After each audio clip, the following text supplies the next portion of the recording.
Welcome to part 2.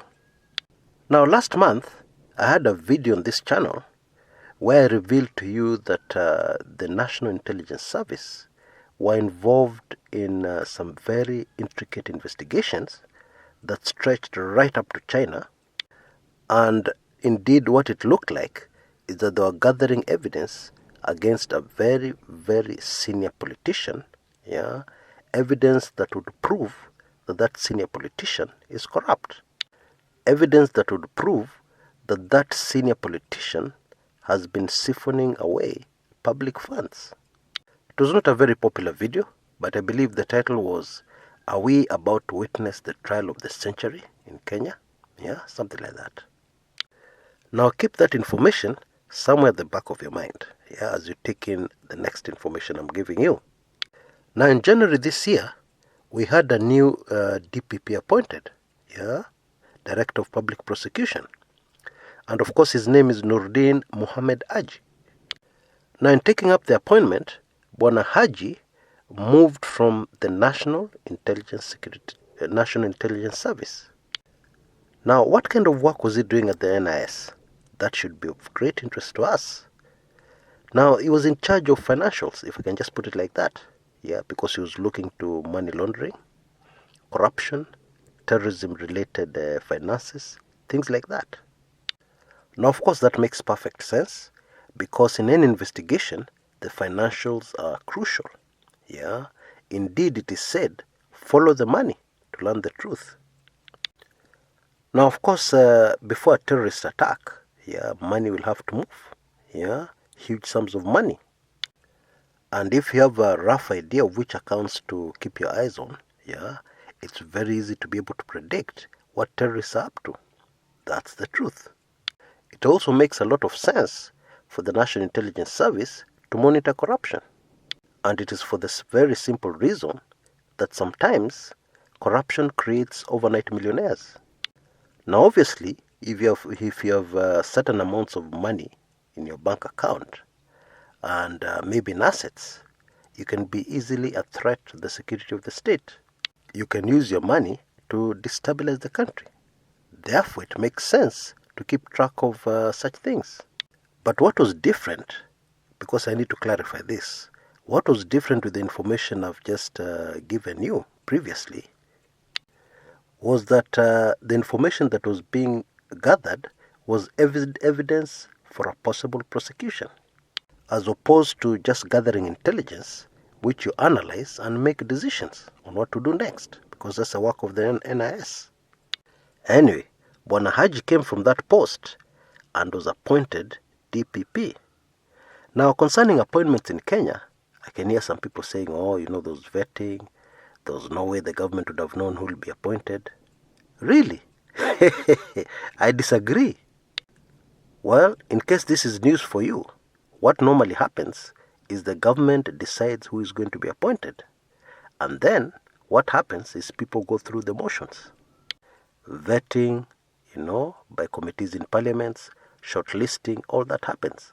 And then the few names are handed over to the president who makes a decision. However, the name has already been decided even before the vetting process started. The procedure is the favored candidate is approached and told apply, and then do 1, 2, 3, 4. And then other people within government work towards that objective of making sure that that is a person who will end up on the shortlist. And then the president does the rest. End of story. Now, to me, I have a theory. I can only call it a theory. You make up your mind whether my theory is correct or wrong. And you're welcome to telling me, you're very welcome to tell me that I'm wrong. Now, the truth is, if you want to prosecute corruption in Kenya, it is a very sensitive, intricate affair. Why? Because the whole government of Kenya, the whole system of Kenya, is based on corruption. As I said in my previous recording, you cannot run a stable government of Kenya currently, without corruption. It can't be done.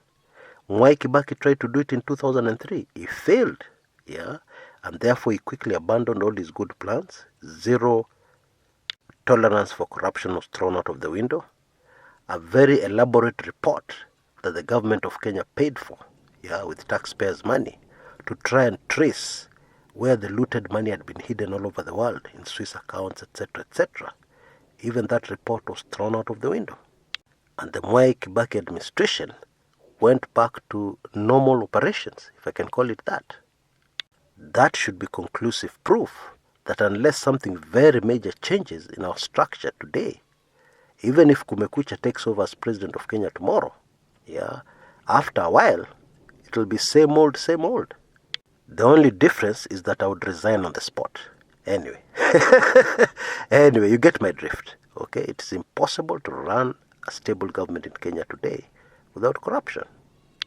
And so if you want to prosecute a big fish in Kenya, somebody very big, somebody very close to the center of power, that prosecution would be very hazardous, to say the least. Why? Because you will not want this person to name other accomplices whom you do not want to prosecute at that time. Therefore, you would need a DPP who can carefully pick out the evidence, and each evidence you would examine carefully and make sure that that evidence will not lead back, to other people involved who the government does not want to prosecute at this time. Or to put it in another way, it will not lead to any untouchable person.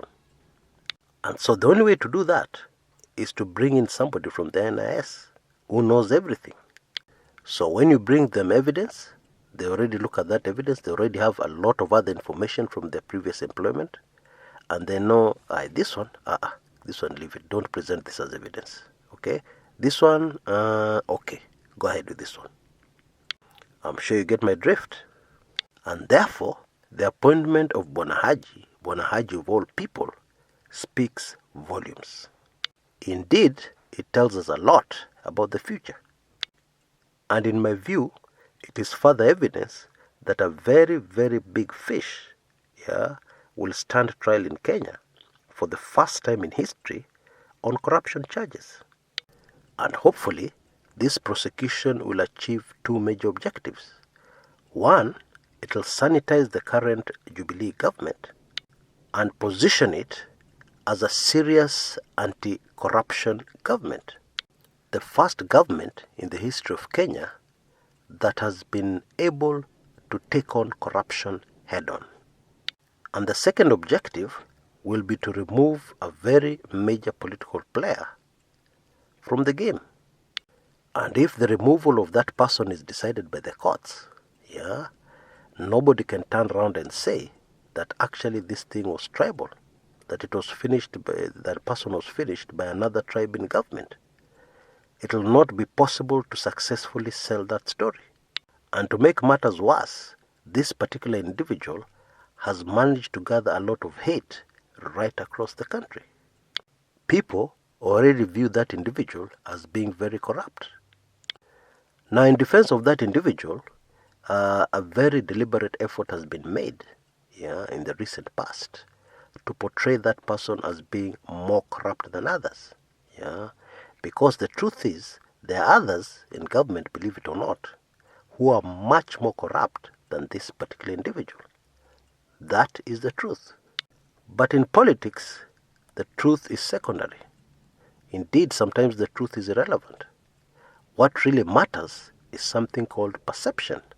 What the public believe, what the public think, that is what is very important. Now, yesterday was Sunday, 27th May, 2018, and there was a show on KTN where a man called Dr. David Ndii appeared. Now, Bwana Ndii said something very explosive, that was so explosive that it rubbed Eric Kiraithe, the government's spokesman, who was at the same forum. It rubbed him the wrong way. And the man started complaining. Kiraithe even told off the KTN. He said, you people, when you invited me to this forum, you did not tell me you're inviting me to a political meeting, to an opposition political rally, making very wild allegations. You invited me into a forum to discuss corruption in government. Can we stick to that? So what did they say? What did Ndi say? Actually, it's pronounced Ndei, but nobody knows that. Very few know that. So let's stick to Ndi. So what exactly did Ndi say? I shall tell you exactly what he said and analyze what he said. Yeah, because it's very related to what we've just discussed. Yeah, and I'll do that in the next episode of this series. Yeah, you know the drill. Top left hand corner, look out for the link. As soon as that video is ready, you can be able to go right straight into it. Okay? Don't miss that last episode of this series. This is Chris Kumekucha.